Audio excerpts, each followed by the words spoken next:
Hello बच्चों, let's read the given question. The question says name the various known electromagnetic radiations, state the range of the frequencies, wavelength and source of origin. So about electromagnetic radiation, we must understand few important things. These are non-mechanical waves. Basically non-mechanical wave वो होती हैं जो अपने medium पे depend नहीं करती. Basically we can say for their propagation they don't depend upon the, that does not depend upon the medium, right? बिना medium के वो ट्रैवल करती हैं. लाइक फॉर एग्जांपल अगर हम बात करें लाइट, लाइट क्या है? एक इलेक्ट्रोमैग्नेटिक वेव है, ठीक है ना. There are various electromagnetic radiations, we will list it down. Also we can say about electromagnetic wave, इसको मटेरियल मीडियम नहीं लगता for their propagation. So we can write the various electromagnetic radiations. Like सबसे पहले हम लिख सकते हैं radio waves, ठीक. उसके बाद आता है माइक्रोवेव, फिर उसके बाद आता है इंफ्रारेड रेज, फिर उसके बाद आते हैं visible region, then comes ultra violet rays, ठीक है. फिर आता है X ray and then finally we can say write as gamma rays. अब यहाँ पे वी नीड टू अंडरस्टैंड के दो चीज़ें हैं हमारे पास. एक तो है frequency and another is the wavelength. Frequency, wavelength और फाइनली जो सोर्स ऑफ ओरिजिन है कि कहाँ से ये ओरिजिनेट होते हैं. So apart from this we also must understand जो एनर्जी ये ट्रैवल करते हैं लेके, it is equals to the energy of photons भी हम इसे कहते हैं, which is equals to H into new,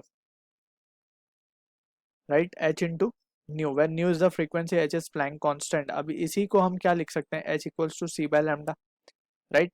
अब हम यहाँ से देखें जो एनर्जी होगी इन रेडिएशंस की, so it is directly proportional to nu and energy is inversely proportional to lambda. यहाँ पे एच और सी तो कांस्टेंट वैल्यूज है.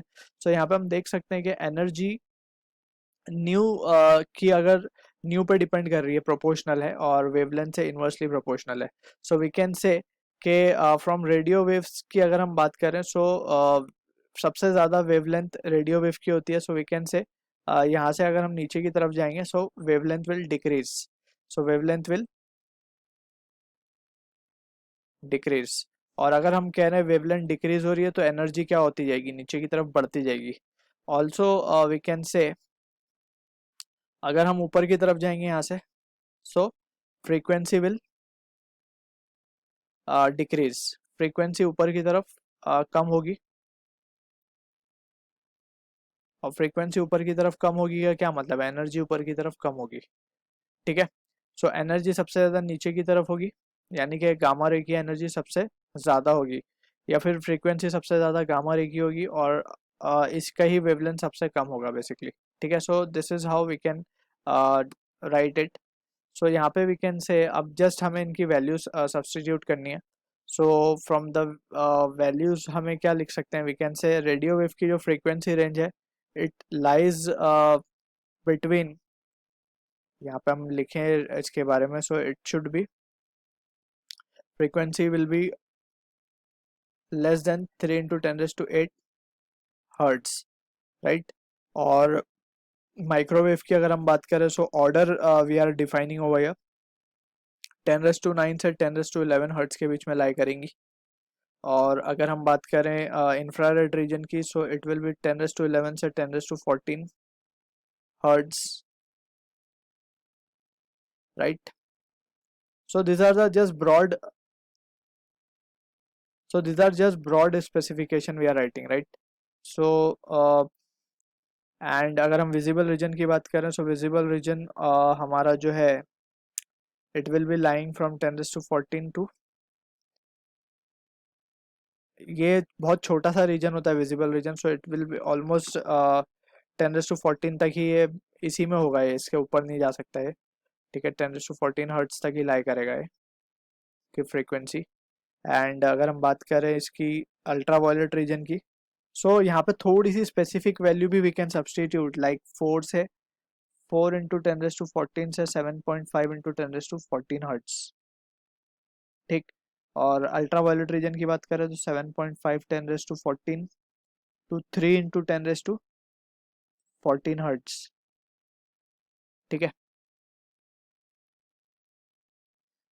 एक्सरे की बात करें तो 3 इंटू 10⁻16 से 3 into 10⁻19 hertz. And finally gamma ray की होती है 3 इंटू 10⁻19 हर्ट्स से ग्रेटर। ठीक है। So this is about the frequency. अब हम अगर बात करें वेवलेंथ की, सो वेवलेंथ के बारे में what we can write is, wavelength जो होता है इसका ग्रेटर देन 10 सेंटीमीटर, इसका होता है 10 से 0.1 सेंटीमीटर, एंड 1000 से 0.7 micrometre. As we can see के जैसे जैसे हम नीचे जा रहे हैं वेवलेंथ कम होती जा रही है, and this will be visible region 700 से 400 नैनोमीटर्स।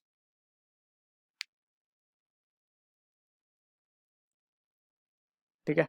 और बात करें इसकी अल्ट्रावायलेट की, सो 400 से 10 nanometres, and then 10 to 0.01 nanometer, and finally we have less than 0.01 nanometer. So this is about the wavelength.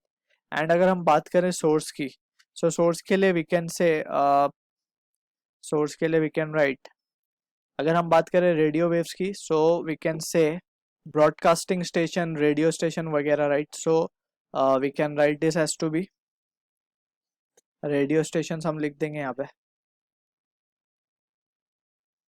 News channel, broadcasting वगैरह। ठीक है। तो ये सोर्स ऑफ ओरिजिन है यहाँ पे। एंड यहाँ पे अगर हम बात करें सो माइक्रोवेव ओवन से माइक्रोवेव निकलती हैं, माइक्रोवेव ओवन, या फिर हम रेडार भी ले सकते हैं यहाँ पे, राइट। और फिर बात करते हैं इंफ्रारेड की। सो ह्यूमन बॉडी जो थर्मल रेडिएशन रेडिएट करता है it is in the form of infrared, क्योंकि सबसे ज़्यादा हीट जो होती है इंफ्रारेड में होती है। सो थर्मल कैमरा बेसिकली जो हम यूज़ करते हैं that detects the infrared rays from human body, right. So human body को लिख सकते हैं हम यहाँ पे। एंड विजिबल रीजन में तो सब कुछ ही आ जाता है जो हमें दिख सकता है, क्लियर। फ्लोरोसेंट बल्ब की अगर हम बात करें so it radiates ultra violet ray. ठीक है। Fluorescence bulb. ठीक। अब बात करते हैं फाइनली एक्सरे। तो एक्सरे को तो हम देख ही चुके हैं मेडिकल लैब में वगैरह। ठीक है। सो वहाँ से वी कैन से, वहाँ पे we can say x-ray machines. ठीक। और finally we have radioactive gamma rays. Basically क्या है, it is the nuclear forces like nuclear energy related things, तो we can say radioactive elements,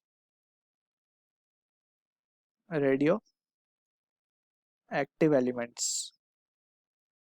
So this is about the electromagnetic radiation that are been known, and their frequency, wavelength and source of origin. So I hope you understood the solution. All the best.